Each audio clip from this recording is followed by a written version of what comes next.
So, you know Paul Bunyan, right? Of course you do. The giant lumberjack, Babe the Blue Ox.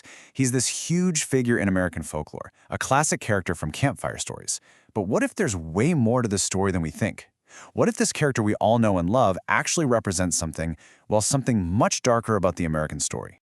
I mean, for most of us, Paul Bunyan is just a fun, harmless character. His crazy feats, digging the Great Lakes so his ox could have a drink, they're just funny stories, right? A classic American tall tale, meant to be entertaining, and that's it. Okay, but here's the twist. What if that friendly giant isn't a hero at all? What if the myth isn't just some innocent little story, but a really powerful piece of cultural code that's hiding a much more complicated truth about who we are? To really get to the bottom of this, we have to look past the cartoon character. We've got to deconstruct Paul Bunyan, not as a person, but as a massive symbol.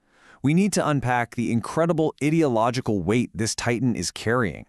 Let's break it down. First off, his immense size.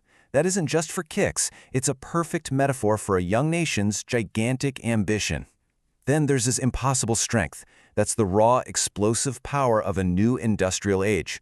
And his complete and total dominance over nature? Well, that's a dead ringer for an expansionist worldview that saw a whole continent as something to be conquered. And this quote just nails it. The entire character of Paul Bunyan is built on this idea of imposition. He doesn't negotiate with nature, he commands it. He doesn't adapt to his environment, he completely transforms it to fit his will. This isn't about coexistence, it's about total subjugation. Now, this idea, this attitude, it didn't just pop up out of nowhere.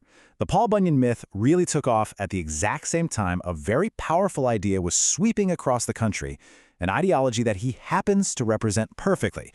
And that ideology was, of course, manifest destiny. It was this belief, held almost like a religion, that America had a God-given right to expand westward, to claim every inch of land from one coast to the other, no matter who or what was standing in the way. This is where the Paul Bunyan tales become so important. They take the messy, brutal, and often violent reality of that expansion. I'm talking clear-cutting ancient forests, displacing people, scarring the land, and they launder it. They magically transform all of that into the heroic, creative work of one good-natured giant. And this contrast is absolutely critical. The myth sells us on a heroic act of will, but the historical reality was unchecked industrial expansion. It shows us productive artistry, but the truth was often violent dispossession of people already living there. It claims it's about bringing order, when really it was about total environmental subjugation. But believe it or not, this goes even deeper than just history or politics.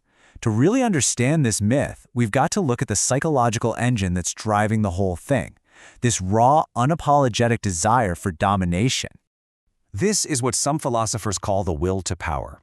It's that basic human drive not just to do things, but to master them, to impose your own will onto the world and overcome any obstacle. And the Paul Bunyan myth? It's basically a commercial for this impulse. Just think about it for a second.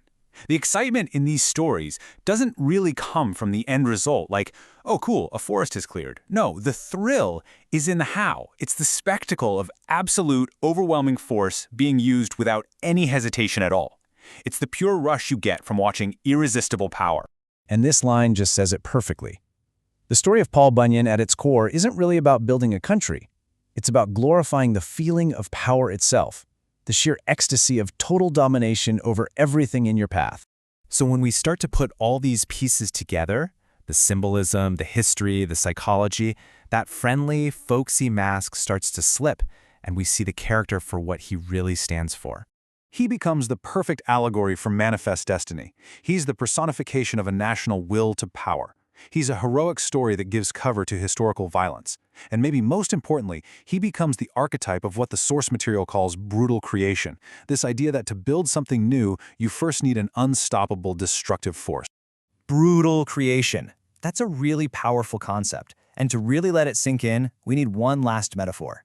Try to stop thinking of Paul Bunyan as a man, even a really, really big one. Instead, I want you to picture him as a force of nature.